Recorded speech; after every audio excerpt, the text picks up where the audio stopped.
le dio la profesora Montiel, que es sobre investigación de mercado, que tienen que entregar este jueves para trabajarlo en clase. O sea, voy a, voy a dar algo de teoría para complementar esa búsqueda de información que le dio la profesora Montiel. A mí me dice que Belén Carballo tiene problemas no sé si de conexión, pero sí de sonido. ¿Mm? Pregunta si alguien más tiene el mismo problema de, de sonido. A veces es necesario salir y volver a entrar, Belén, para enganchar el sonido. O fíjate si no tenés silenciado tu micrófono por las dudas.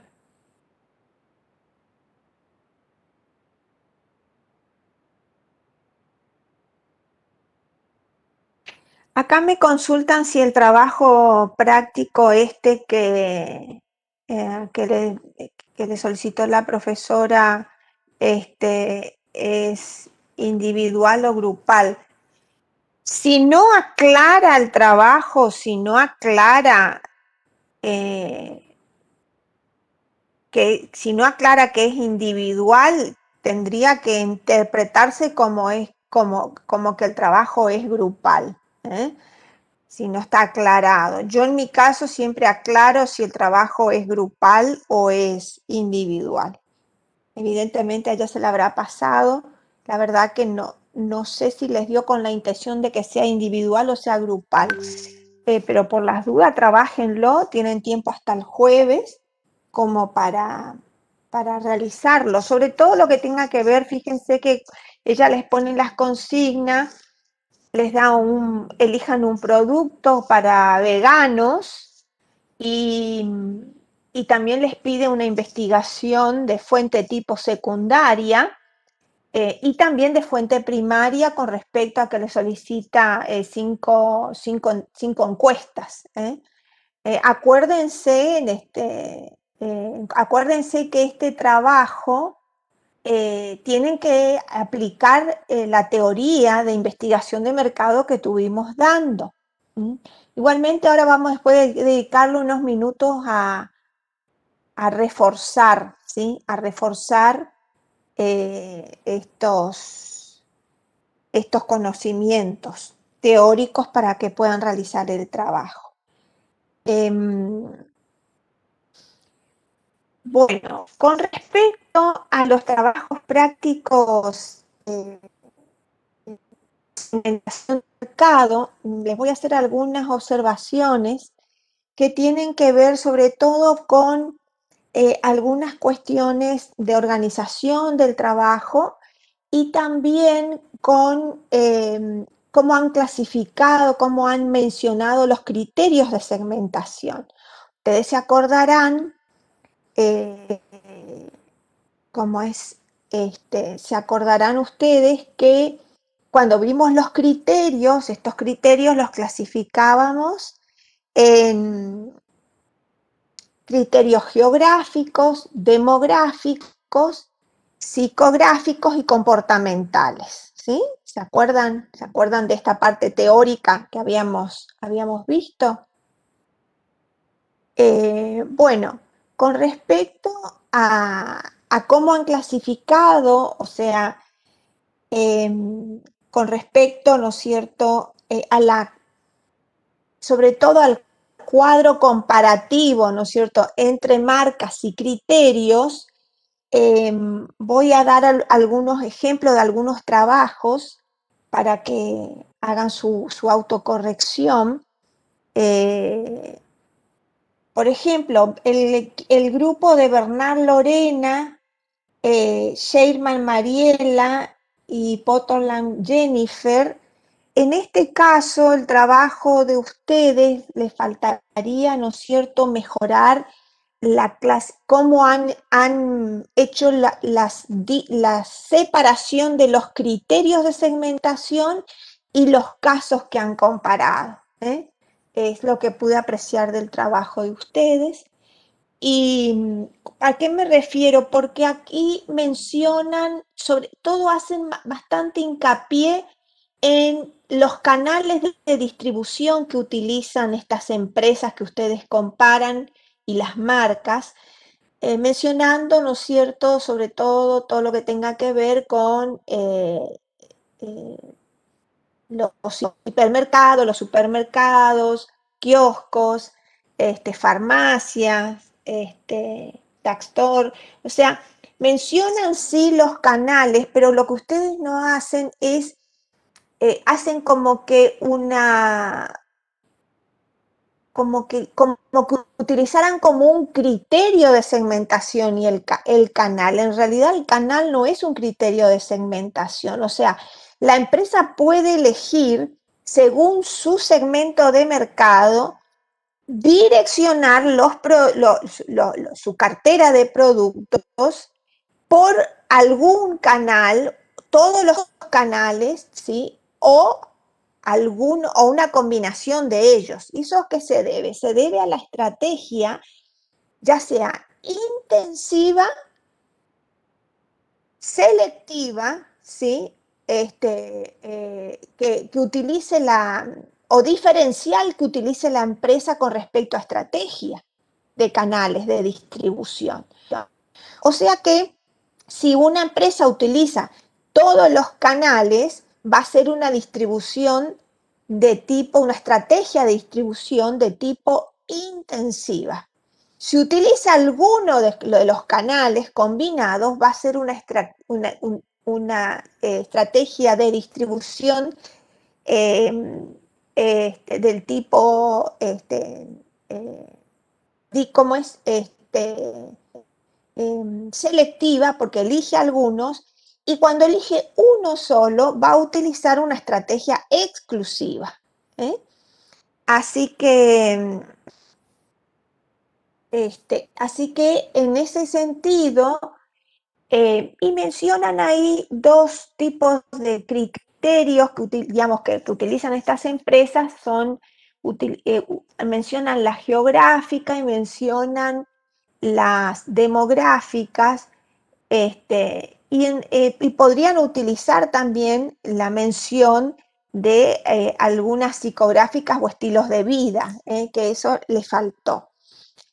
Con respecto al trabajo de González Sebastián, Díaz Fernando y Silvero Luciana, pude apreciar que tienen muy bien desarrollado el cuadro comparativo de segmentación. Así que,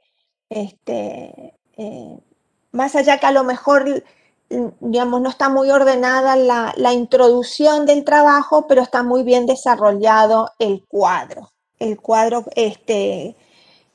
comparativo. Con respecto a los trabajos de Pradier Lucas, Enzo Luis y Luciano Acuña, lo que sí quiero que ahí tengan en cuenta en su autoevaluación, fíjense, en este grupo, yo lo que me doy cuenta que hay, ¿no es cierto?, una confusión entre los criterios demográficos y geográficos.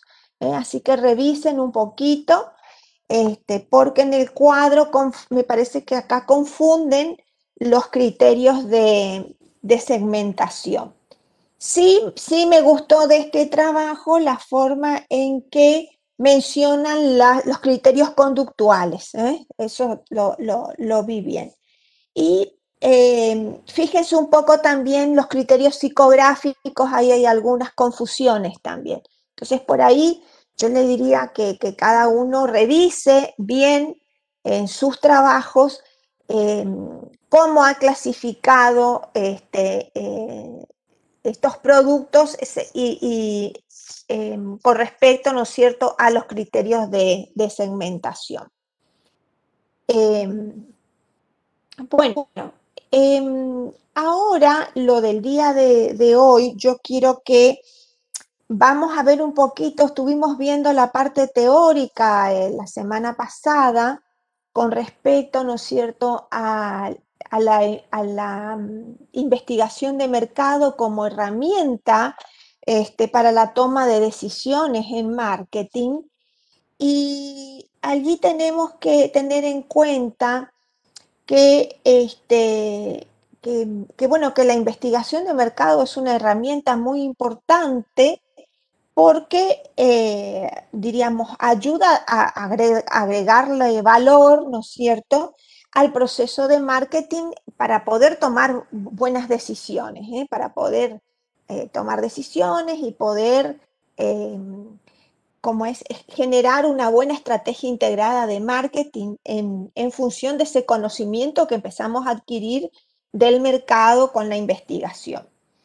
Este, ¿Por qué? Porque nos provee una información fluida, ¿cierta? Tanto de la oferta como de la demanda. O sea, cuando hacemos investigación de mercado de la oferta y de la demanda. O sea, la oferta es el productor o los otros productores que hayan de productos o servicios similares a los que yo pretendo producir o produzco, y aquellos productos que tienen que ver eh, con productos también que puedan ser productos sustitutos, también puedo investigar, ¿no es cierto? Y la demanda tiene que ver con el consumidor. Por eso la profesora Montiel, en el ejercicio práctico que le solicita, les pide una investigación de fuente secundaria de, ¿no es cierto?, las distintas ofertas que puedan encontrar de productos para veganos, y, y después le pide una investigación de la demanda. Por supuesto, un modelo muy chiquito, le dice 5 casos, ¿sí?, de una investigación de tipo primaria. ¿Mm? Este, em, entonces, lo que tenemos que ver un poquito en la clase de hoy, vamos a ver las ventajas y las desventajas de las ventajas y las desventajas de la investigación online, ¿eh? Porque todos ustedes habrán visto, la bibliografía se basa en las investigaciones, tanto, digamos, más bien de tipo personal que uno pueda hacer a través de distintas formas de investigar el mercado, pero con el avance a partir de 1995, con el avance vertiginoso de la tecnología, nos encontramos con una herramienta que es, ¿no es cierto?, Internet, y que de alguna manera nos facilita poder llegar, ¿no es cierto?, al consumidor desde otro lugar. Ahora, esta posibilidad que nos da tiene sus ventajas y tiene sus desventajas, digamos, como toda herramienta, ¿no es cierto? Eh,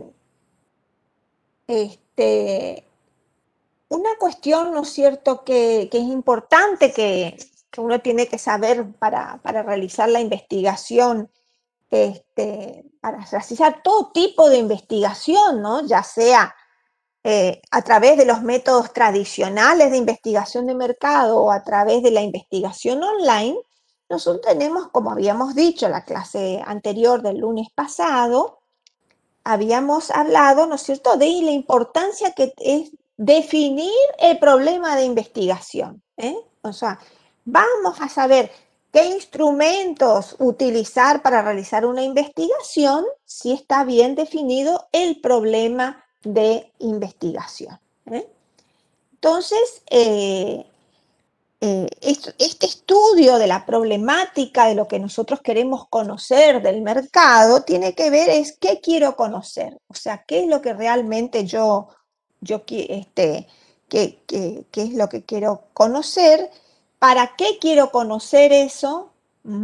Y quiénes aportarán esa información, o sea, quiénes me van a aportar la información que necesito. En función de eso, nosotros vamos a definir el objetivo, un objetivo general y unos objetivos específicos. No muchos, pero sí necesitamos definir, ¿no es cierto?, algunos objetivos que pueden ser 3, 5, 7, objetivos de investigación. ¿Mm? Hay que tener en cuenta que ninguna investigación nos va a responder todas las preguntas que nosotros querramos hacernos sobre una investigación o para resolver un problema de investigación. O sea, por eso es tan importante que nosotros acotemos, ¿sí?, el objeto de estudio, porque es muy difícil obtener toda, ¿no es cierto?, toda la información. Entonces, una cosa que nos tenemos que plantear es para qué queremos conocer determinada información. ¿Para qué queremos conocer? ¿Y cuál será el uso de esa información que vamos a obtener del mercado? Por supuesto que todo esto nosotros nos va a ayudar a conocer, ¿no es cierto?, tener datos del mercado, nos va a ayudar a disminuir lo que se llama, ¿no es cierto?, la incertidumbre. La incertidumbre y poder, ¿no es cierto?, de esa manera, digamos, orientarnos para poder redactar mejor nuestro plan de marketing.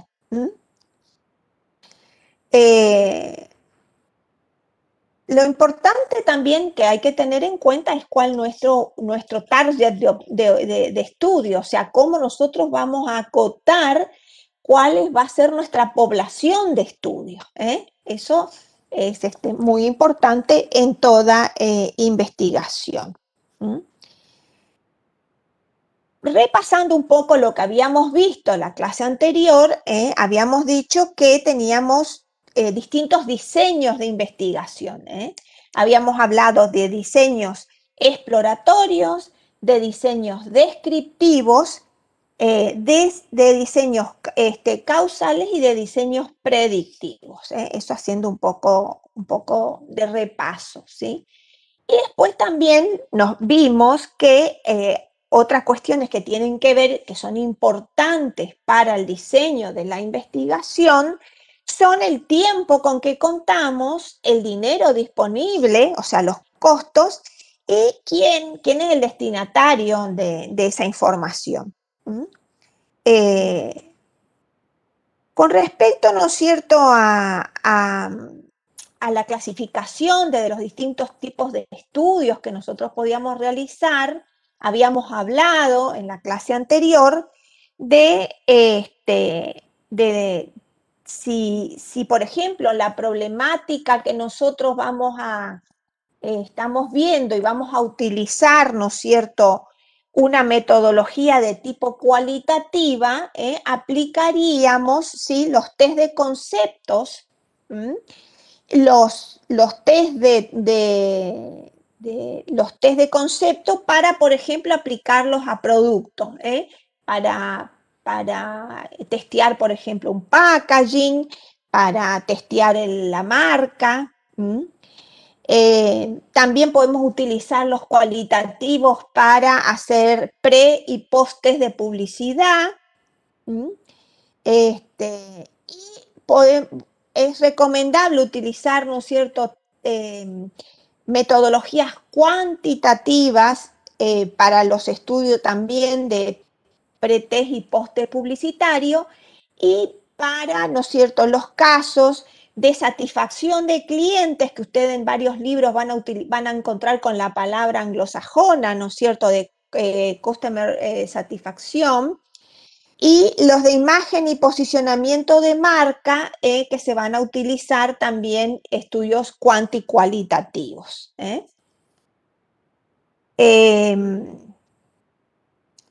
Con respecto, ¿no es cierto?, a las ventajas y a las desventajas de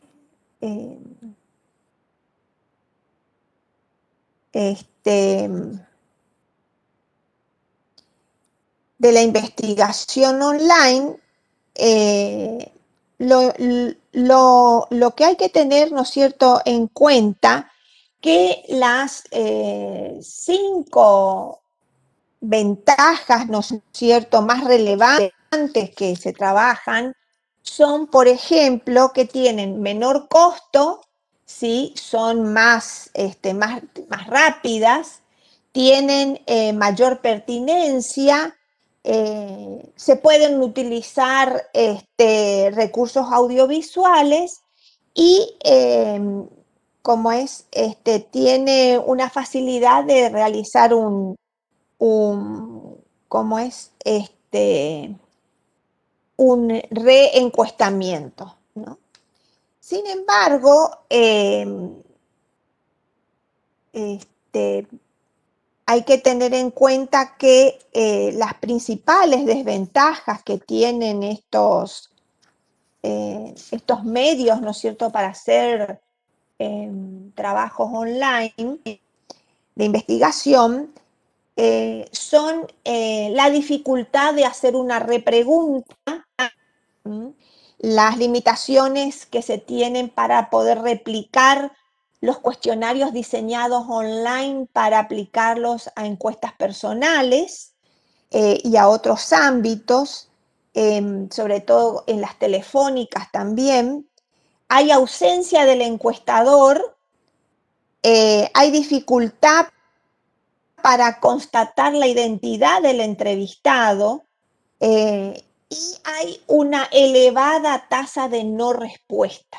Entonces, esas son las desventajas de la investigación online. Entonces, yo les mencioné 5 ventajas, 5 desventajas que hay que tener en cuenta, ¿no es cierto?, para realizar las investigaciones online. Igualmente yo voy a tratar de escanear, este es un libro que digamos, no lo encontré en formato PDF como para que lo puedan bajar, así que yo igualmente voy a hacer un escaneo de este capítulo y les voy a subir al aula virtual para que tengan, ¿sí? Hay que tener, ¿no es cierto?, en cuenta que, diríamos, dentro de todo lo que es investigación online, hay consultoras que ya tienen un prestigio ganado, ¿sí?, en este tipo de investigación online, que es OPanel. OPanel, ustedes pueden poner, buscar en Google esta consultora y ofrece, ¿no es cierto?, trabajos muy, muy interesantes de estudios que realizan en varios países. Ya tienen paneles porque cuentan con grandes listas y comunidades online donde ellos puedan enfocar sus investigaciones.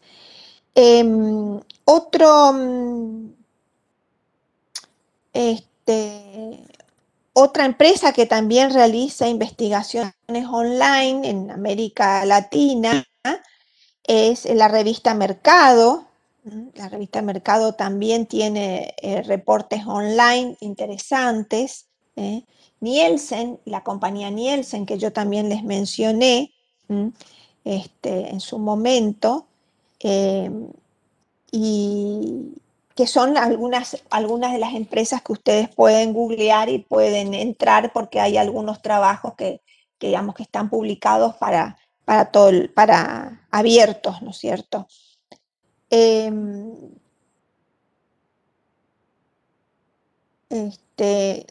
Lo que quiero ahora ver un poquito con ustedes es el tema de los muestreos. Eso me quedó un poco pendiente de trabajar, de ampliar un poco más el tema de los tipos de muestreo, de los muestreos no probabilísticos y de los muestreos probabilísticos. Así que todo lo que tenga que ver, ¿no es cierto?, con el diseño muestral. ¿Vamos bien hasta aquí? ¿Se va entendiendo? ¿Estoy yendo muy rápido, muy despacio? Así que me gustaría que me escriban acá por el chat.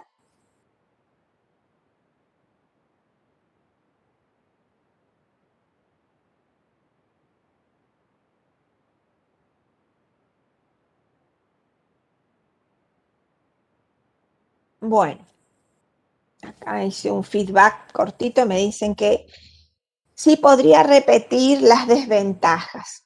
Bien, las desventajas que les había mencionado, ¿no es cierto?, de la investigación online. Voy a tratar de ir siguiendo el orden que presenta el libro, ¿sí? Pero en realidad lo podemos mencionar también sin ese orden. O sea, si les hago una pregunta de examen, lo importante es que mencionen las 5 desventajas independiente del orden que diríamos que les den, ¿sí? Una de las desventajas es la imposibilidad de la repregunta, o sea, por ahí sí necesitamos repreguntar, el cuestionario online no lo permite. Esa es una cuestión, o sea, se va pasando de una pregunta a otra y no hay una posibilidad de volver a repreguntar, que sí, por ejemplo, cuando trabajamos con encuestadores, sí. Otra de las desventajas es que, ¿no es cierto?, hay limitaciones para replicar el cuestionario. O sea, cuando se hace un cuestionario para formato online, después no se puede replicar para una entrevista personal o telefónica. Es diferente. O sea, uno hace un instrumento de recolección de datos según, ¿no es cierto?, como, digamos, según la herramienta que uno va a utilizar para la investigación. Otra limitación que tiene, ¿sí?, es la ausencia del encuestador. Ustedes saben que tanto en la encuesta personal está la figura del encuestador, y sin embargo en la online y en la telefónica puede estar el encuestador, aunque hay ya encuestas grabadas previamente, sobre todo las políticas. Son encuestas que están grabadas, o sea, ustedes dicen, bueno, requerimos unos minutos de su tiempo, por favor, responda a continuación, ¿viste? Y uno se da cuenta que está grabado. Si usted está de acuerdo con tal cosa, marque 1, si usted tal no está de acuerdo, marque 2, y así. Esas son formatos de encuestas telefónicas que están grabadas. Después hay otro tipo de encuestas que uno puede hacer con la participación de un encuestador en la telefónica. No así en la online. En la online no tenemos la posibilidad de tener un encuestador. Después otra limitación que tiene es la dificultad de identificar al encuestado. No, digamos, es muy difícil identificar al encuestado si uno quiere después volver otra vez a utilizar esa misma, utilizar esa misma base de datos o también, por ejemplo, volver a hacer otra encuesta. A veces se disparan y se dispara las encuestas y uno no puede identificar si realmente la persona que nos contestó la encuesta es quien dice ser. Esa es una de las limitaciones. Y la elevada tasa de no respuesta. Esto quiere decir que a veces tenemos que mandar miles y miles de entrevistas, de encuestas online para recibir una tasa más o menos aceptable de respuesta. Cosa que con la investigación personal uno se asegura, ¿sí?, una cantidad de respuestas. Entonces esas serían las principales limitaciones que tiene. A ver, acá me están preguntando.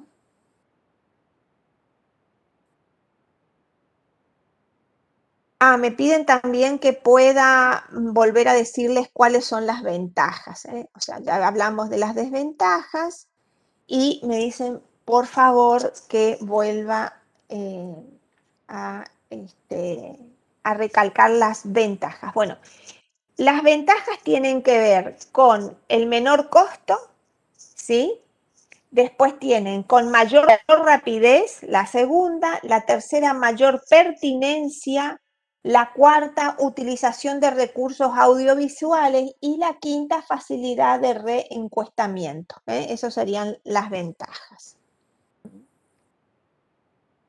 Bueno, entonces hasta aquí, ¿no es cierto? Estamos con eso. Ahora vamos a ir con el diseño. Acuérdense que habíamos mencionado la clase anterior el tema de de los diseños muestrales, el diseño muestral. El diseño muestral siempre hay que informar en la ficha técnica.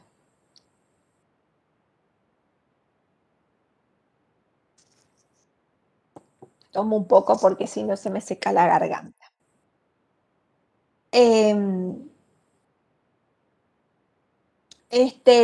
los diseños muestrales tenemos los diseños no probabilísticos y los diseños probabilísticos. Ustedes ahora cuando hagan el trabajo práctico para el día jueves, ustedes van a hacer un diseño no probabilístico, porque la profesora les dice que hagan una encuesta a personas de su entorno. Por lo tanto, cuando uno habla de personas del entorno, está hablando de un muestreo no probabilístico por conveniencia. Estamos. Y en las investigaciones descriptivas, se utilizan diseños, ¿no es cierto?, muestrales probabilísticos. Probabilísticos. Que tienen, ¿no es cierto?, justamente nos dan la certeza después de poder extrapolar los datos que yo obtengo en esa investigación al universo general de la población, objeto de estudio. Entonces, una cuestión que hay que tener en claro que cuando hablamos de diseños probabilísticos estamos hablando de que interviene el azar. ¿Qué quiere decir? Que no soy yo quien dice quién va a responder una encuesta, sino que el azar es el que me define. ¿Qué significa? Que yo sorteo. Quiere decir que cada elemento tiene la misma probabilidad de ser elegido que el otro. Eso significa probabilístico. Después podemos tener diseños de investigación semiprobabilísticos. Los semiprobabilísticos son los que combinan ambos, los probabilísticos y los no probabilísticos. ¿Por qué? Porque puede haber para una etapa, ¿no es cierto?, de la selección, yo utilizo un método u otro método, y los combino. Y los diseños no probabilísticos también van a encontrar en la bibliografía con el nombre de diseños dirigidos, ¿sí? Con diseños dirigidos, son aquellos donde hay una arbitrariedad del encuestador. Quiere decir que yo, como encuestador, como consultor, voy a tener criterios propios que no son estadísticos para, según mi experiencia, elegir a quienes van a contestar, ¿sí?, una entrevista o una encuesta. ¿Por qué hago esta distinción entre entrevista y encuesta? Porque yo en la entrevista es más un tipo conversación en donde lo que incluyo son muchas preguntas abiertas para que el encuestado se responda, ¿sí?, con soltura. Y cuando hablo de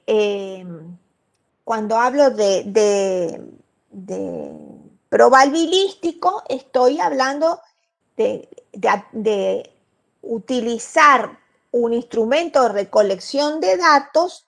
Generalmente este instrumento de recolección de datos es la encuesta, que tiene preguntas. Generalmente son cuestionarios estructurados o semiestructurados. ¿Qué quiere decir? Esto quiere decir que un cuestionario semiestructurado va a contener algunas preguntas abiertas y preguntas, la mayor parte de preguntas cerradas. Y los cuestionarios estructurados tienen absolutamente todas las preguntas cerradas. ¿Qué significa? Que yo no le doy opción a que el entrevistado pueda explayarse libremente. No le hago una pregunta abierta. A eso se refiere. Acá me preguntan, ¿podrían dar un ejemplo de un diseño no probabilístico? Bueno, el ejemplo claro que les estoy dando de un diseño no probabilístico es, por ejemplo, lo que les pide la profesora Montiel en el trabajo práctico. En el trabajo práctico, ustedes si tienen ahí a mano la consigna, a ver que alguien me diga qué dice la consigna con respecto cuando habla de hacer preguntas a, ¿no es cierto?, para conocer productos de consumo digamos, de dieta vegana. A ver quién tiene ahí a mano y lee la consigna. Habilite su micrófono y lo lee en voz alta. Profesora, ahí está. Perdón. ¿Me escucha? Sí, perfecto. ¿Qué tal? Buenas tardes. Buenas tardes. Dice, seleccione 5 consumidores de este tipo de productos que te expliquen directamente qué necesidad no tienen cubiertas actualmente en este mercado. Para ello realice una encuesta con 6 preguntas, abiertas y cerradas. Bien, entonces acá tenemos dos partes. Fíjense que dice, elija a 5 consumidores. Si yo elijo esos 5 consumidores, ¿qué le estoy diciendo? Este y este. Por lo tanto, yo, ¿no es cierto?, estoy direccionando, yo elijo, yo tengo una cierta arbitrariedad y le puedo elegir a mi hermano, a mi amiga, a mi madre, a mi tía, ¿sí? ¿Están? Entonces ahí es no probabilístico, es no probabilístico. Y con respecto, ¿no es cierto?, al tipo de instrumento, dice, realiza una encuesta, dice, con preguntas abiertas y cerradas. Al decirle con preguntas abiertas y cerradas, les está hablando de un cuestionario semiestructurado, ¿sí? Porque contiene los dos tipos de preguntas. Una pregunta abierta, por ejemplo,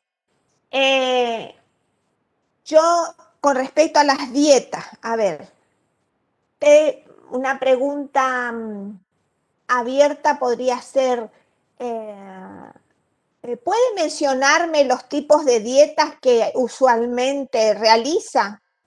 Y esa es abierta. Entonces yo puedo mencionar, no realizo ninguna dieta, sí realizo la dieta de la luna,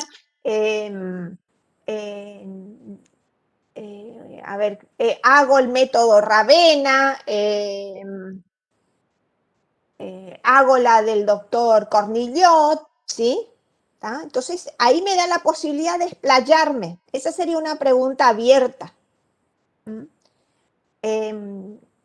Eso sí, por ejemplo, me está pidiendo algún método, un método de dieta, ¿sí? Si yo sigo alguna línea, alguna escuela, algo de dietas, ¿sí? Pero, por ejemplo, en este caso que la profesora está hablando de productos veganos, acá, por ejemplo, bueno, usted, la pregunta abierta podría ser, ¿usted consume todo en sus comidas, en su forma de alimentarse? ¿Usted consume todo tipo de productos? Entonces es abierta. Entonces ahí, ¿o qué productos consume usted? ¿O qué productos consume usted, no es cierto?, habitualmente para alimentarse. Esa es abierta. Entonces ahí yo le voy a contar y decir, bueno, yo consumo mayormente carnes rojas, carnes blancas como el pollo y pescado, consumo verduras, consumo huevo, leche, consumo legumbres, consumo A ver qué más me falta mencionar. Harinas, ¿sí? Abierta. Entonces yo me explayo. Ahora, si yo le pregunto a ustedes, por ejemplo, o viene un encuestador y me pregunta a mí y me dice, de esta lista de productos, y me menciona, por ejemplo, dice, un ítem dice carne, otro ítem dice pollo, otro ítem dice lácteos, otro ítem dice harinas, otro dice legumbres, frutas, postres elaborados. Bueno, si menciona y me dice, y de esta lista marque lo que usted más consume. Tuc, tuc, tuc, tuc, tuc, tuc, yo marco. Esa es una pregunta cerrada. ¿Sí? Esa es una pregunta cerrada. ¿Se entiende la diferencia? Ah, bueno, ahí dice, Soledad dice sí, que se entiende. Entonces esa es diríamos, las diferencias que hay en las preguntas. ¿Sí? Bien. Bueno, entonces quedamos, ¿no es cierto? Yo estaba tratando de mencionarle los métodos, ¿no? Los no probabilísticos. En los no probabilísticos, por ejemplo, están los muestreos, ¿no es cierto? Lo que yo puedo, por ejemplo, utilizar son, por ejemplo, el método bola de nieve. El bola de nieve, ¿sí?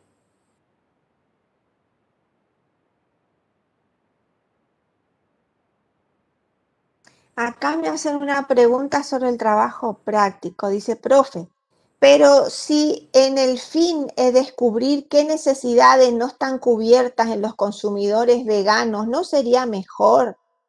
Dice, ¿no sería mejor?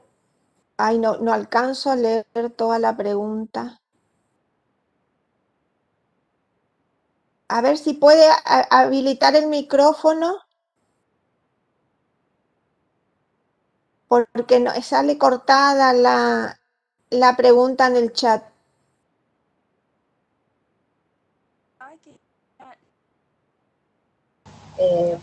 La pregunta que hace la compañera es, pero si el fin es de descubrir qué necesidades no están cubiertas en los consumidores veganos, ¿no sería mejor que la encuesta esté dirigida a los que consumen estos productos y no a cualquiera de nosotros? Por supuesto, pero ahí está la calidad del investigador. El investigador dice, a ver, ¿quién me va a aportar más información sobre los veganos? ¿Quién es vegano o quién no es vegano? ¿Mm? ¿Quién me va a aportar mayor información? ¿El que es vegano? Claro, entonces ahí yo tengo que identificar a quién es vegano. Por lo tanto, fíjense que ustedes van a tener que hacer una pregunta filtro. ¿Para qué? Para poder decidir si me hacen la encuesta a mí o no. ¿Ah? ¿Y cuál es la característica de los veganos? Los veganos no consumen ¿qué? No consumen nada derivado de animales. Claro. Entonces a mí me hacen una pregunta y a ver si yo, a ver, imagínense una pregunta filtro para que ustedes puedan identificar, que les permita a ustedes decir, a este le encuesto y a este no le encuesto. ¿Cómo se imaginan esa pregunta? Si consume queso, por ejemplo. Ajá. Pero yo puedo consumir, sí, consumo queso, y el queso Se que puede consumo es de consumir. soja, Ajá. y consumo de soja. O de derivados de leche de vaca feliz, o como lo llaman, de almendra, de... Entonces, por lo tanto, me dice, ¿usted consume leche? Sí, pero no quiere decir que consuma de vaca, de origen animal, puedo estar consumiendo de almendras, puedo estar consumiendo de Yo de manera que preguntaría, realmente ¿considera usted adecuada la dieta vegana? Va a aclarar qué tipo de queso consume si no es vegano. Si es vegano. ¿Cómo? Martín, Que la persona que es vegana aclara qué tipo de queso consume. puede que sí, puede que no. Profe, la consulta Porque, pero podría si yo ser, quiero hacer una pregunta filtro, si yo quiero hacer una pregunta filtro, yo tengo que ir más concreto todavía. profe, la pregunta podría ¿Sí? ser si consume carne y sus derivados. Sí. Entonces, si yo consumo carne y sus derivados, ya no soy vegana. Ok. ¿Ah? Ojo que dentro de los veganos también están algunos que tienen algunos dentro, se consideran veganos, pero tienen algunos permitidos, ¿sí?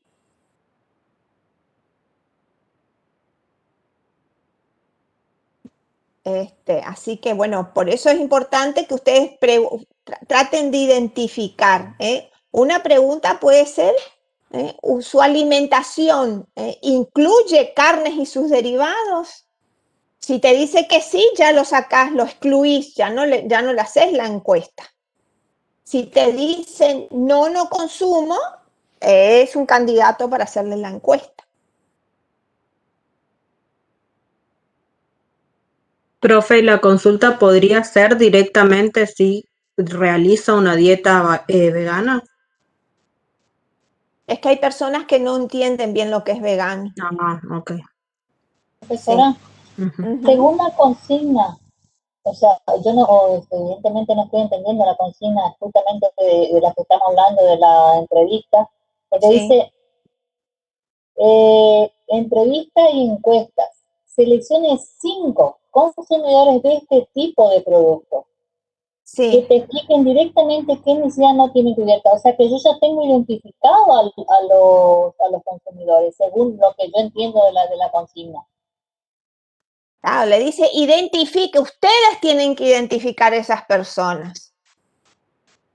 Claro, porque dice 5 consumidores de este tipo de productos que te Claro, expliquen pero directamente. O sea, es como que yo ya conozco a los consumidores. y sí, se supone que ustedes dentro de su círculo de amistades deben conocer a algún vegano. Eso es lo que intuye, piensa la profesora. Claro, o sea, entonces que este tipo de preguntas que se están haciendo, Ahora, por yo si ejemplo, ustedes me preguntan en este momento si conozco a algún vegano, yo particularmente no. Yo personalmente no, o sea que yo me tengo que poner a buscar y tengo que entrar a preguntarle a la gente y hacer una pregunta filtro para poder identificarle si es vegano o no vegano. y después de ahí partir a hacer una encuesta más fina, digamos. Lo que pasa que, a ver, me aguarden un momentito, sí, un momentito, ¿sí? Piensen ahí entre ustedes algunas preguntas para poder definir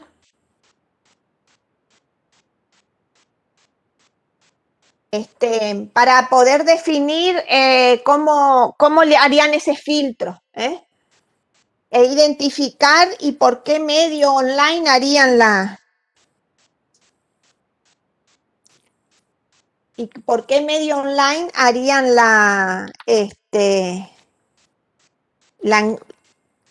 la encuesta, ¿no es cierto? Si por WhatsApp, si por mail.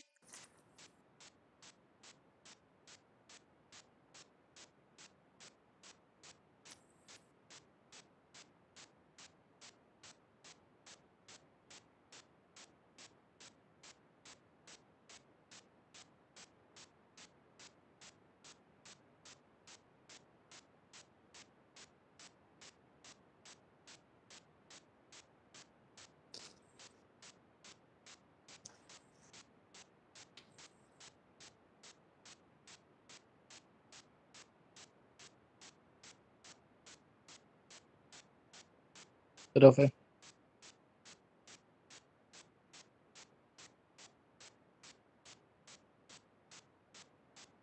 Hola, sí, les escucho. Acá me preguntan, ¿por formulario de Google podrían hacer la encuesta? Sí, pueden hacerlo.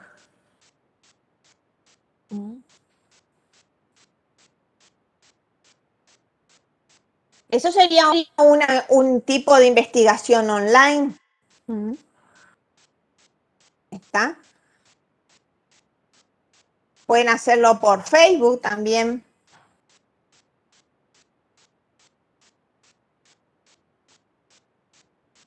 Pueden hacerlo en forma personal también, manteniendo por supuesto la distancia social y el uso del barbijo.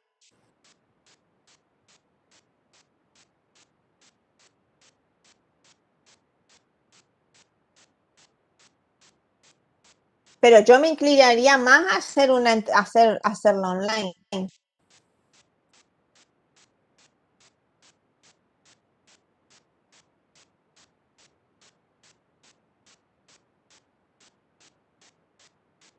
Pero justamente para hacer, ¿no es cierto?, un formulario, ustedes tienen que hacer muy bien el instrumento de recolección de datos. Tienen que redactarlo muy bien, tienen que definir muy bien cuál van a ser las preguntas filtro,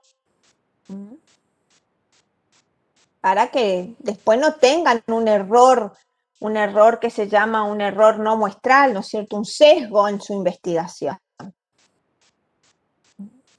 Igualmente la cantidad de casos que le pide la profesora son mínimos, ¿no es cierto? Son 5, así que no es tan difícil. Así que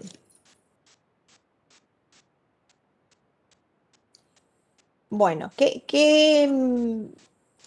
por supuesto que en este caso la investigación de ustedes es una investigación del tipo no probabilístico, ¿sí? Sería una muestra por conveniencia. Eso tienen que aclarar cuando hagan la presentación del informe de investigación. Estoy viendo, acá está el libro. Bueno, continuando, bueno, de los tipos de muestreo, ¿no es cierto?, probabilísticos, uno de los que, digamos, los más habituales de usar son los muestreos aleatorios simples, los aleatorios simples. ¿Qué requiere el aleatorio simple? Requiere un listado ordenado, ¿sí?, de los elementos de la población que nosotros vamos a estudiar.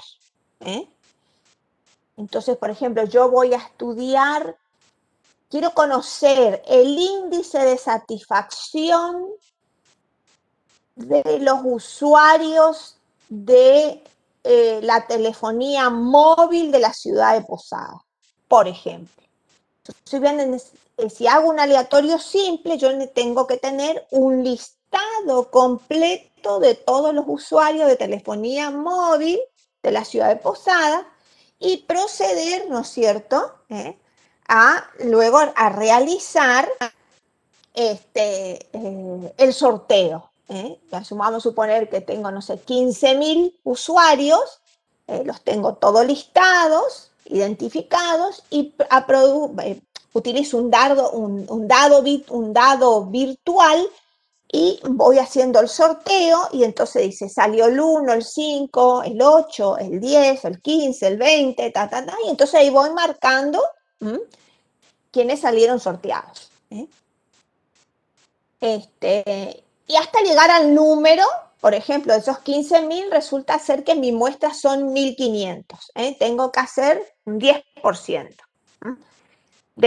Ese va a ser mi muestra. Entonces, voy a llegar hasta el número 1.500, sortearé unos números más para tenerlo por si alguno no contesta, para poder ser reemplazado, ¿sí? Entonces, de eso se trata el muestreo aleatorio simple.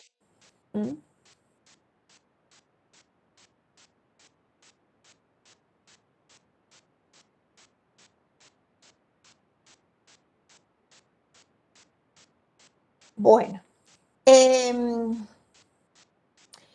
¿cuándo es útil este tipo de investigación? investigación de probabilística al azar simple cuando digamos, todos los elementos de la población, ¿sí?, son homogéneas, homogéneas con respecto a la característica del objeto de estudio. Entonces, si yo tengo que son características parecidas, entonces si yo tuviera, por ejemplo, un listado de todos los veganos de la ciudad de Posadas, un listado con nombre, apellido y contacto de toda la ciudad de Posadas, entonces ahí yo puedo aplicar un muestreo aleatorio simple, pero es muy difícil, salvo que haya una asociación posadeña de veganos. No sé, por ahí hay, no sé, pero digamos, esa sería una posibilidad de poder hacer un muestreo al azar simple. Hasta acá se entiende esta parte que es central, ¿no?, en determinar cuáles son, ¿no es cierto?, las particularidades que tiene una investigación probabilística al azar simple.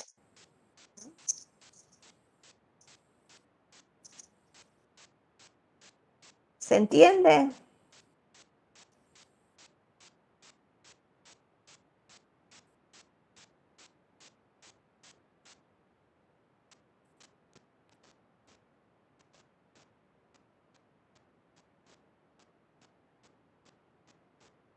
Acá me están haciendo preguntas más sobre el trabajo práctico, que ya enseguida voy a pasar a responder, pero quería saber si hasta acá se entendió bien, ¿no es cierto?, digamos, lo que es el muestreo, ¿no es cierto?, probabilístico al azar simple.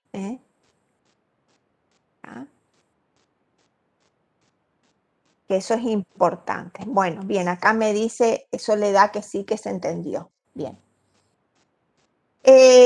Después, digamos, después ustedes van a encontrar en la bibliografía otros tipos de muestreos probabilísticos, ¿sí?, que son el muestreo aleatorio sistemático, el muestreo estratificados, el muestreo por conglomerados, el muestreo polietápico, ¿sí?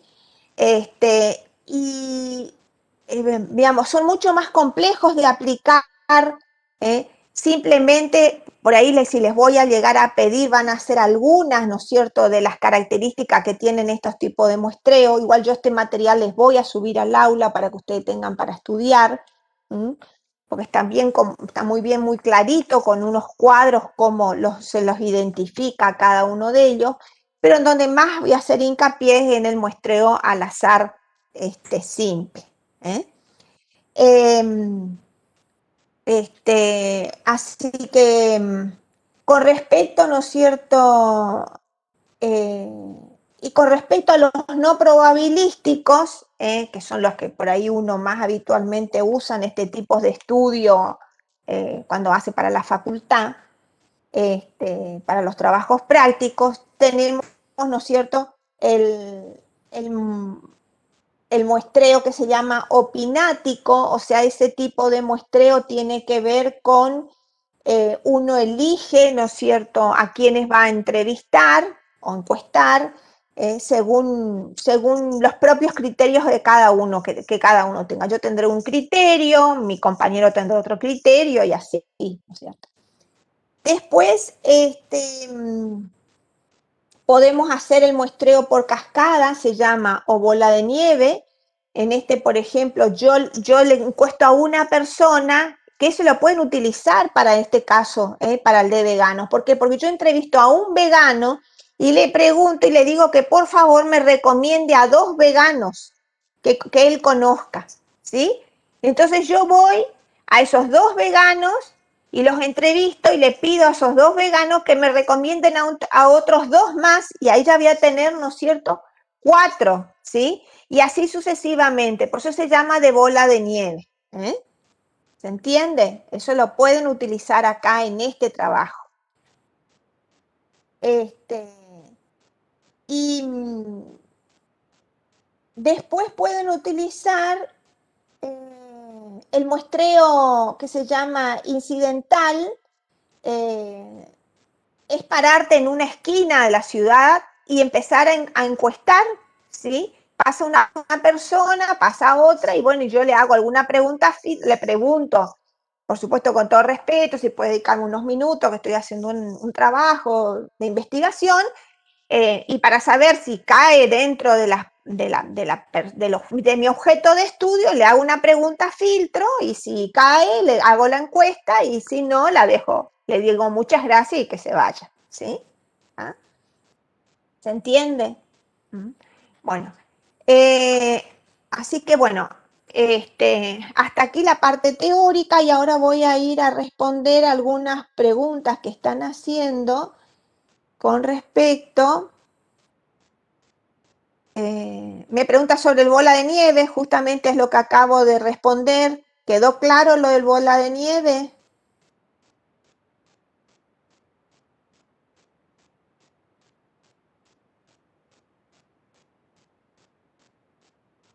Acá me dicen, bien, me dicen que bien. Hay alguien que respondió que en Argentina hay 12% de personas veganas. Imagínense que bastante difícil va a ser encontrar, ¿no es cierto?, personas a entrevistar, pero yo creo que con el bola de nieve van a andar bien, con que conozcan una persona, después esta persona les recomienda a otra, que generalmente los veganos forman comunidades, y al formar comunidades se conocen unos a otros, entonces ahí pueden llegar a obtener, ¿no es cierto?, sus elementos, para la investigación. Profesora, Sí, ¿podría ser la investigación se podría dar por medio de Instagram también? también pueden Con un hacer, formulario sí, de Google es más fácil de encontrar a los veganos ahí. sí, porque forman comunidades, tal cual, Sebastián. Así que es cuestión a veces de agudizar un poco la imaginación para. También tengan en cuenta que no debe ser, cuando estamos hablando de medios online, los instrumentos de recolección de datos, o sea, la encuesta debe ser muy acotada, muy precisa. No debe, digamos, a lo sumo, no deben tener muchas preguntas abiertas, porque es muy difícil después de tabular esas preguntas abiertas. Entonces yo me centraría digamos, si van a hacer seis preguntas, hagan 2 abiertas y 4 cerradas. Profe, Sí. yo ya había hecho la encuesta y eran más preguntas abiertas, pero estaba encuadrada en lo que es la edad y era vegano vegetariano. De ahí, en cuanto a lo que es el mercado, sería si cubrían las necesidades del mercado de su alimentación y cuál era la dieta más o menos que consumían. Sería, le fui haciendo en cuanto a eso. No sé si tendría que hacer de nuevo otra encuesta o estaría bien con eso, porque la verdad que me costó conseguir justamente. Y no es fácil. No es fácil conseguir, ¿no es cierto?, a la población objeto de estudio, ¿no? Yo creo que, bueno, que una vez, si le dio la información necesaria como para poder identificar un producto que le cubra, ¿no es cierto?, necesidades que no están satisfechas, es interesante. Sí, porque me había dado más o menos de que en cuanto de que ellos tienen una alimentación, el vegano por ahí tienen, pero cubren con, por ejemplo, tienen los fiambres, los que son fiambres veganos, y ahí, bueno, me dijo lo mismo que las hamburguesas veganas, y eso sería, es un producto ya elaborado, pero que lo van cubriendo con otras cosas. Me dijo más que nada que se encuadra, de que de conseguir se consigue, pero el problema es el precio, por una cuestión de que el mercado no les ofrece. Pasa que como es un nicho de mercado, cuando ustedes están hablando del 12% de la población argentina, estamos hablando de un nicho de mercado. Por lo tanto, los productos de nicho de mercado generalmente son productos de un valor alto, de un valor unitario alto. Y además son selectivos, utiliza canales de distribución selectivos, son productos donde hay pocos oferentes, porque justamente el mercado es un mercado acotado, se trabaja, digamos, con un cierto grado de, digamos, de especialización. Entonces, son... por lo tanto, no se pueden practicar economías de escala, a eso me refiero, porque no se trabaja a grandes volúmenes. Las compañías que trabajan los productos digamos así, que son masivos, realizan economías de escala, trabajan a grandes volúmenes. Entonces, tienen máquinas impresionantes, tienen toda su producción automatizada.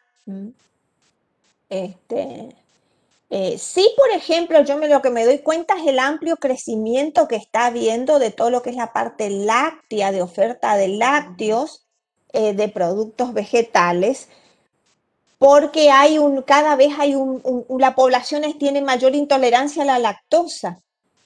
Entonces, uno a veces no es vegano, pero como tiene intolerancia a la lactosa, va a esos productos. El crecimiento que ha tenido el mercado, por ejemplo, de las leches vegetales ha sido muy interesante. Tal es así que les ha obligado a compañías como, por ejemplo, la Serenísima a sacar una línea de leche vegetal. Pero salen hasta dos veces a 3 veces más lo que es un producto de origen animal. Así que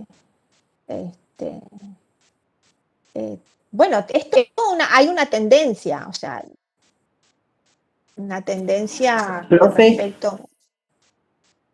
también era veganos y vegetarianos, cualquiera de los dos puede ser, ¿no?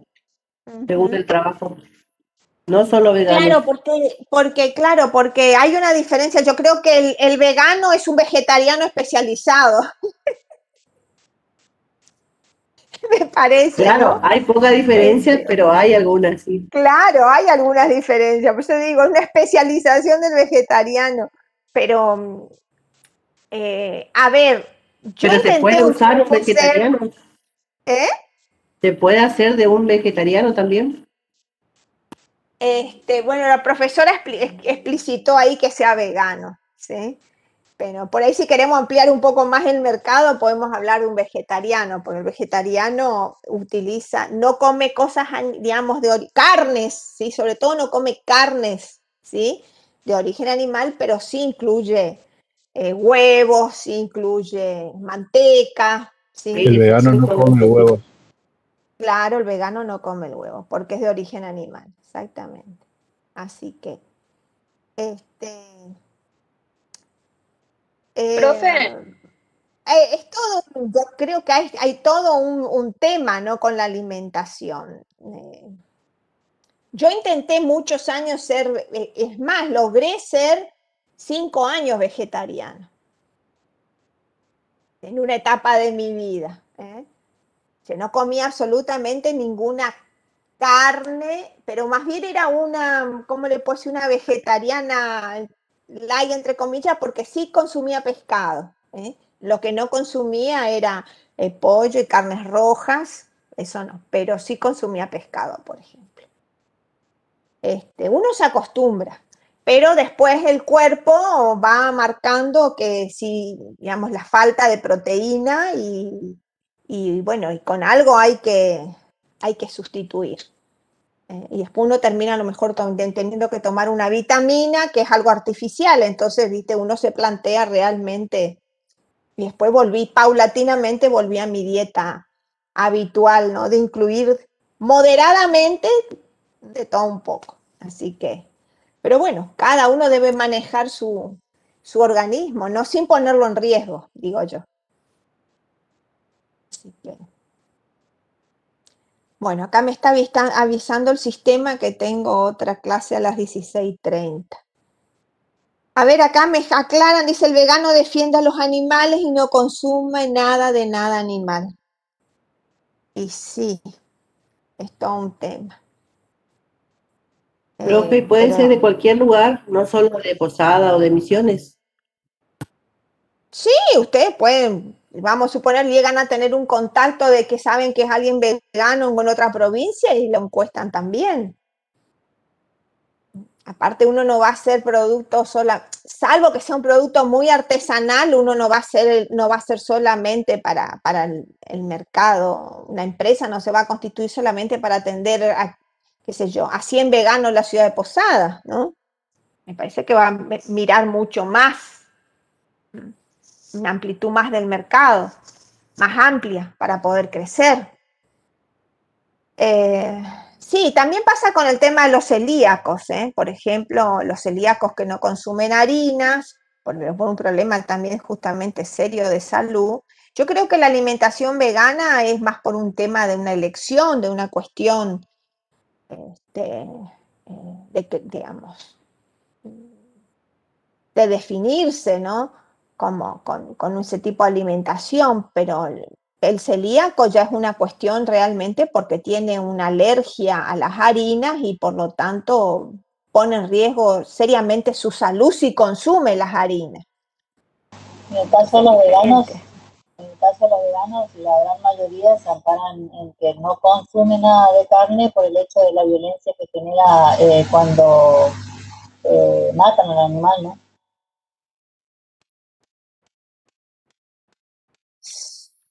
Sí. Esa es la respuesta que yo recibí. Claro. Sí, yo escuché, sí, no conozco mucho del mundo vegano, no, realmente no, yo particularmente no escucho hablar por ahí así, pero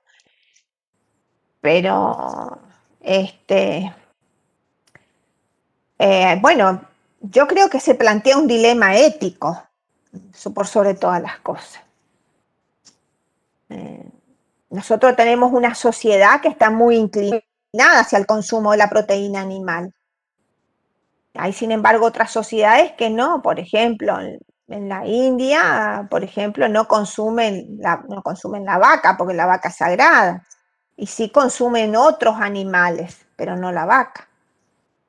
La carne de vaca no. Pero bueno, es una cuestión de creencias, muchas veces religiosas, y en otro caso de una cuestión ética, ¿no? Que es distinto a la situación del celíaco, ¿eh? El celíaco es otra cosa. Pero sí es cierto que en los supermercados ya se consumen productos que reemplazan a la proteína animal.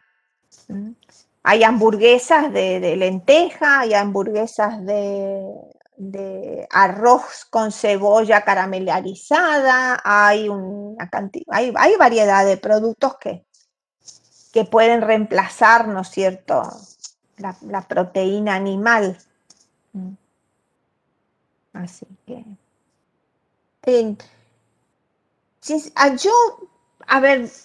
yo me planteé justamente después de esos años que fui vegetariana, me planteé un poco todo este tema porque, bueno, lo hice por una cuestión de convicciones, estaba practicando yoga y, bueno, el yoga también te lleva a cambiar bastante tu alimentación, pero me cuestionaba ese tema, ¿no? De si consumía o no consumía carne, y sí reduje, ya les digo, consumía sí pescado. Pero tuve la oportunidad de estar con el Dalai Lama en una entrevista que dio en Buenos Aires. El Dalai Lama es no sé si saben, pero es el referente, vendría a ser como nosotros en los cristianos tenemos el Papa, los budistas, su referente, su máxima autoridad en esa religión es el Dalai Lama.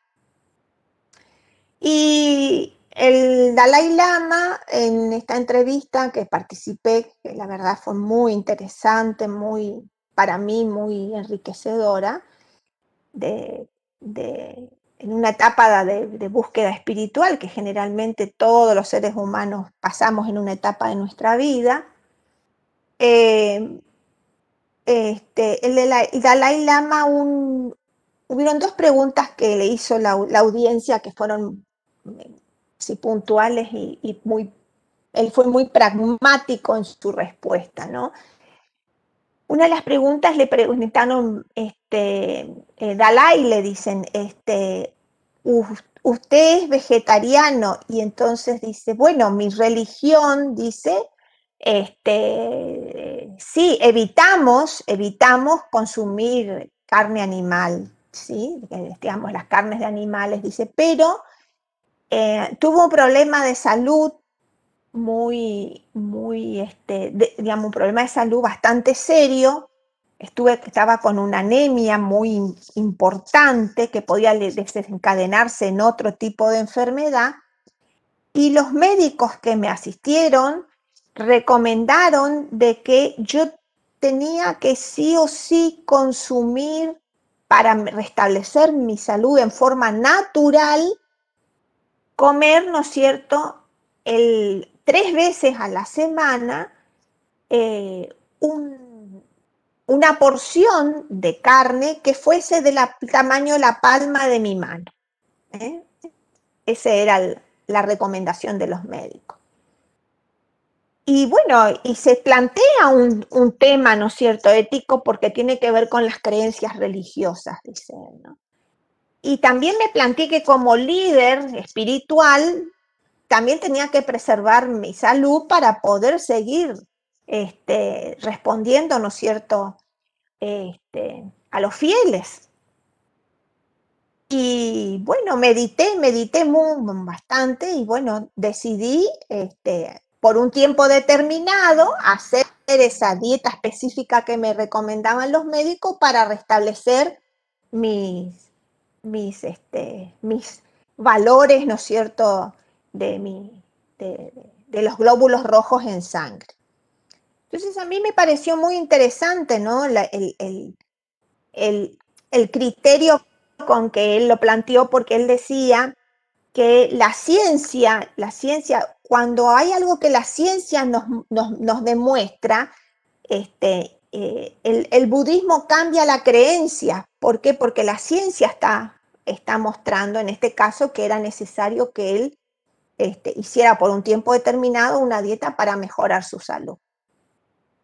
Y eso me dio, digamos, a mí me resultó muy interesante desde el punto de vista, pues yo dije, bueno, también yo en ese momento estaba llegando a tener también una anemia, y dije, también está pasando, me puede estar pasando a mí también este tema de, por no ingerir proteínas, y todo lo que se haga con moderación es lícito, ¿eh? Entonces, me parece que ahí tuve un poco la respuesta. Y bueno, y la otra pregunta se las voy a dejar para una próxima clase, así que pues ya estamos en hora. Así que bueno, si les sirve esta experiencia de una vieja profesora, bienvenido sea. Les cuento como una anécdota. Así que bueno.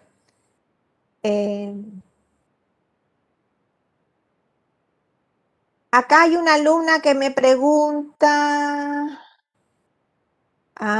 Bueno, yo le diría a alumna Belén que usted se comunique vía un mail, si es un tema sobre la materia, usted envíeme un mail no por el aula virtual, sino por el institucional. ¿Tá? Sí, al correo que dice el aula, mi apellido, niechowski@fcunam.edu.ar. Así que, bueno, alumnos, que tengan una buena tarde, que pasen bien. Igualmente, profesor, hasta luego. Hasta luego.